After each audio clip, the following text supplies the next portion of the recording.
Mrs. didn't sign the card. She's meaner than Bullock was with a quart of booze inside him. Look around her neck and you'll find all the pearls of wisdom that didn't go to her son. Funny stuff, said King.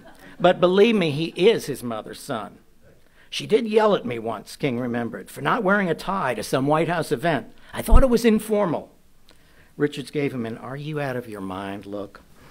From multilateralist to America first. In the House gallery, after being mentioned by the president, Safia Taleb al-Suhail, an Iraqi woman whose father had been murdered by Saddam Hussein, embraced Mrs. Janet Norwood, the mother of a U.S. Marine Corps sergeant killed in Fallujah.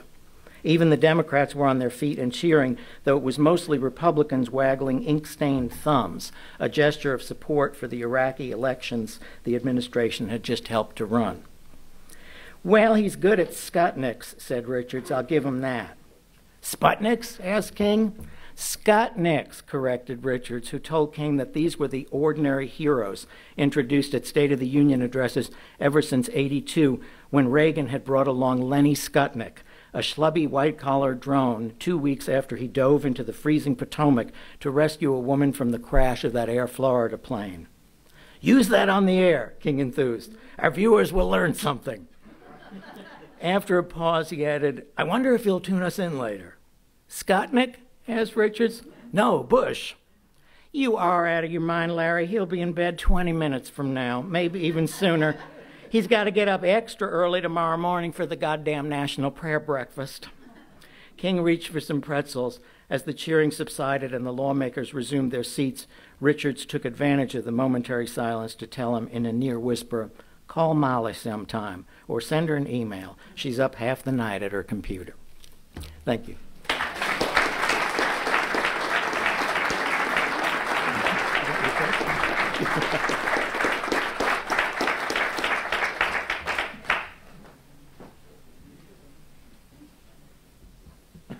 The author's copy.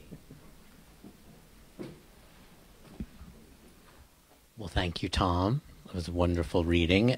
Before we get started, I think now my first question has to be, do you read your books aloud to yourself as you're going through them? I mean, the dialogue is so wonderful, and I had no idea that you did so many voices. We really should... Oh. Okay, this good? Yes, I mean, even when it's not dialogue, I think any novels, any writer of anything, nonfiction as well, it behooves the writer to read things out loud, to hear the rhythms, to hear if it seems to be working or not. And I can't sing, but I do imitations in the shower. Well, that's and the only voices I do. Yeah. So, who else in the book, whose voices did you have down and enjoy most writing in? Oh, well, there's a heavier quotient of fictional characters in this book than in some of the others, and I don't know exactly how they sound. But certainly, I mean, all of these, all the presidents. I mean, I remember sitting here when we talked about the Reagan book, saying, you know, "Well, Bill," to one question or another. But you know, the voices that are familiar, and Ann Richards, I mean, was.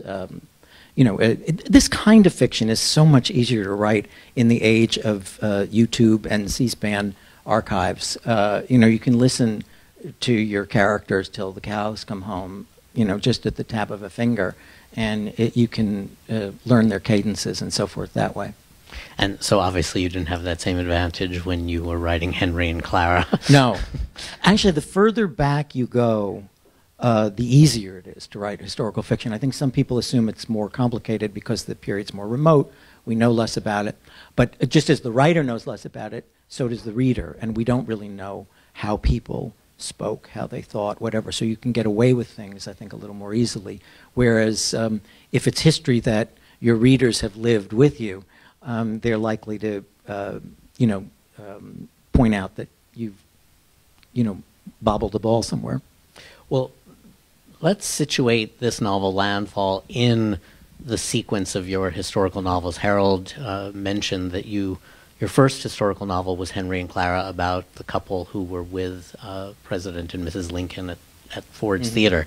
But you've moved closer and closer to the present day, especially with the last two novels and then the third novel that you've published. Can you talk about sort of what the overarching goal of them has been in your mind? I mean, focusing on the fictional characters and on the presidency. Yeah, I mean, there have been a lot of them by now, but they all sort of started one by one. I never thought of these last three, Watergate and then Finale, which is the Reagan novel, and this one as a trilogy until Dan Frank, my longtime editor, began to get me thinking of them as a trilogy. And I said to him, how are we going to have a trilogy where the middle volume is called Finale? And that's a problem for the marketers. But I don't have a project or a thesis about American history.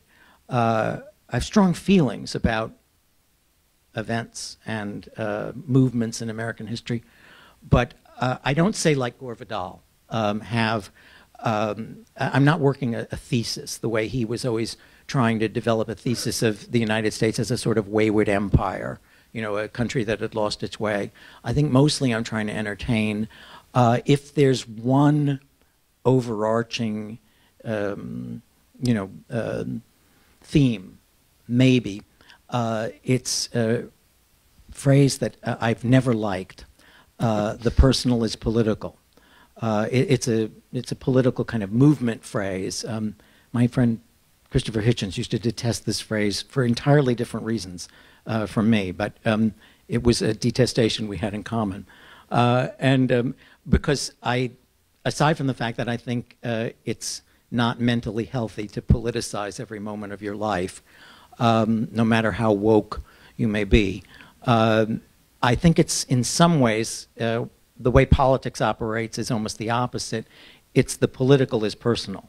And if historical fiction of this kind, political fiction, has any real point to it, I'd say, it's to try to show that politicians and these people who are making history, that all of their personal quirks, all of their personal motivations, agenda, whatever it is, all of those things come into play.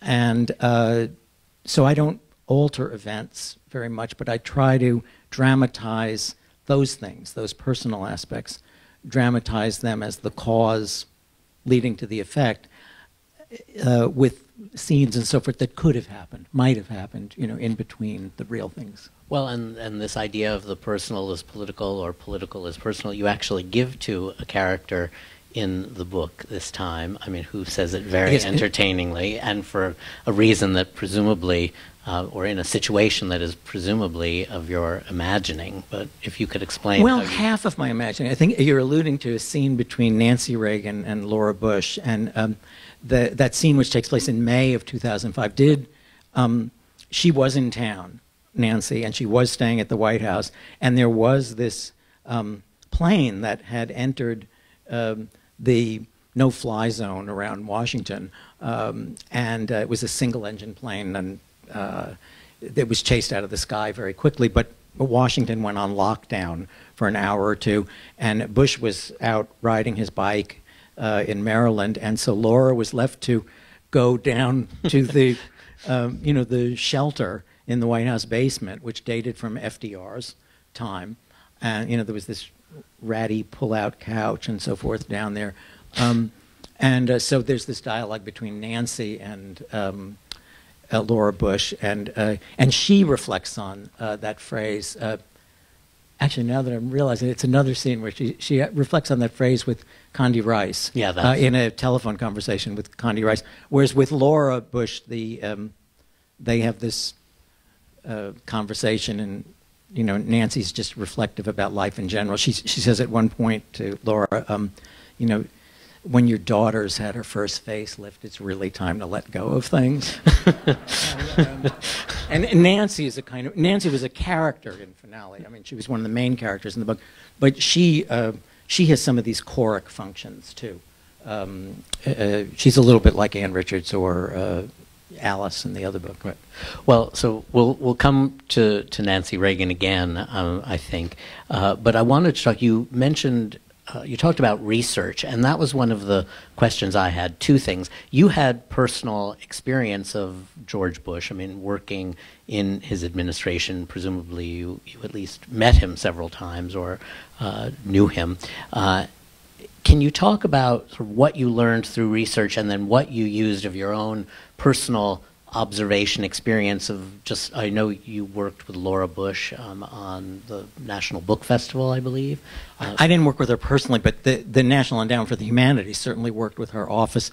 We worked with her office after Hurricane Katrina. We made a lot of emergency grants to museums, libraries, and so forth that were battling things like mold, after the hurricane had come in. I have enormous respect for Mrs. Bush. I don't know her well at all.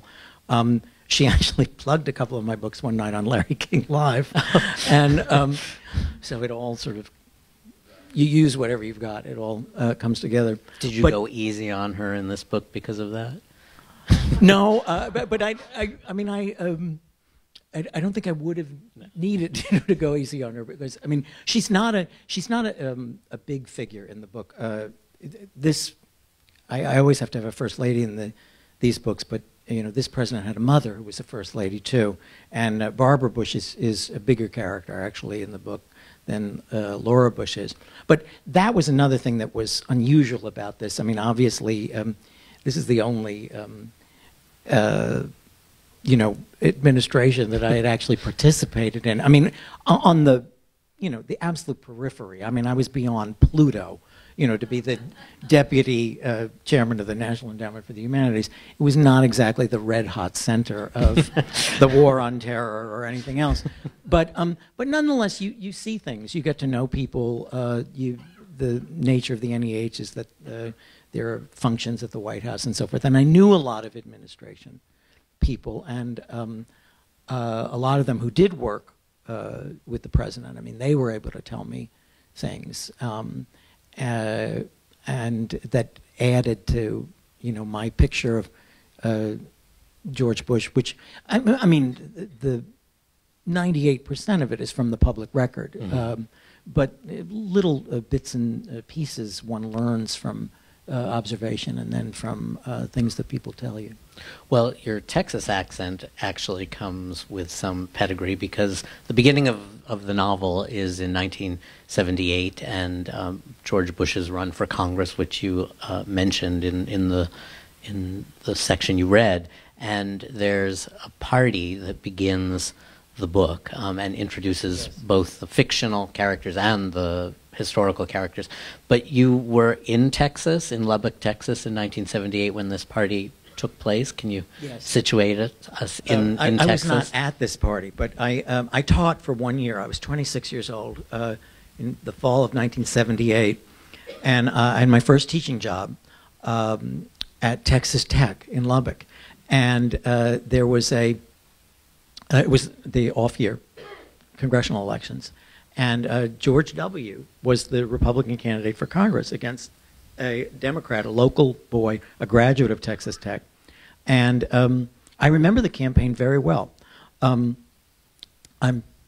It's not very civic to say in Franklin Roosevelt's house, but I was not registered to vote. It made Lubbock feel as if it would be too permanent if I actually got registered to vote. So although I had a wonderful time there. But I watched politics. I always watched politics, and I remember his commercials. He had just gotten married to Laura, and they were riding around in a pickup truck, and I can remember seeing them on my old black and white TV. Bush ran a respectable race, got somewhere in the mid-40s, and you have to remember Texas in those days, particularly West Texas, had not turned red yet. It was really still a Democratic country, and there was George Mahon was the congressman who was retiring, and he'd come in with the New Deal in the 30s, and he was an institution and a Democrat.